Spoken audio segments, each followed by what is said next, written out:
విజ్ఞానవంతులైన సంగారెడ్డి నియోజకవర్గ ప్రజలకి నాదొక విన్నపం.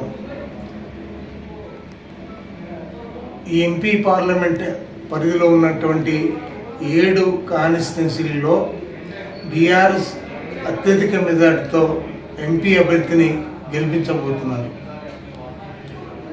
కాంగ్రెస్ బీజేపీ కుయుక్తులతో కుట్రలు పన్ని బీఆర్ఎస్ను ఓడించాలన్న ఒక దుర్మార్గపు ఆలోచనతో ప్రజలని తప్పుదో పట్టిస్తూ ముస్లిం మైనార్టీను అదే రకంగా క్రిస్టియన్స్ ఓట్లు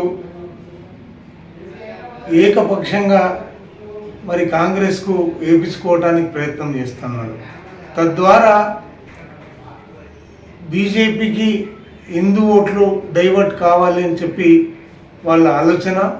మరి ఈరోజు విఘ్నులు అన్ని రకాలుగా తెలిసిన వాళ్ళు, ఎందుకంటే ఈ 9.5 సంవత్సరాల కేసీఆర్ పాలన అందరికీ అర్థం పడినట్టుగా అందరూ కూడా ఈరోజు అర్థం చేసుకున్నారు. దేశంలోనే ఒక సెక్యులర్ భావాలు కలిగినటువంటి ముఖ్యమంత్రి అని పేరు తెచ్చుకున్నాడు. మరి సంగారెడ్డి నియోజకవర్గం మీద కూడా ఆయన పూర్తి శ్రద్ధతో మరి ఎన్ని నిధులు ఇచ్చిందో మీ కళ్ళ ముందర ఉన్నాయి, మీకే బాగా తెలుసు.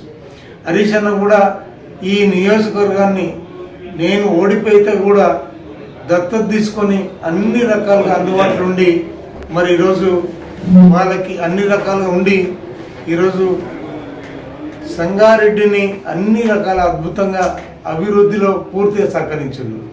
నేను ఒకటే అప్పీల్ చేస్తా ఉన్నా, ఈరోజు కుట్రలు కుతంత్రాలు ఎన్ని పనినా ఈరోజు వాటిని తిప్పికొట్టాలి అని నేను కోరుతున్నా.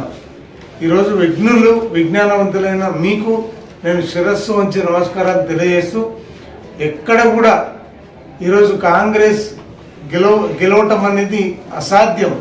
ఈరోజు గెలవదని ఈరోజు వీక్ క్యాండిడేట్కు వాళ్ళు కావాలని ఇచ్చిండ్రు.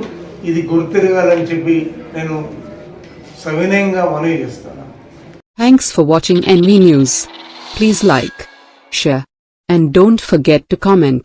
Please subscribe our channel and press bell icon.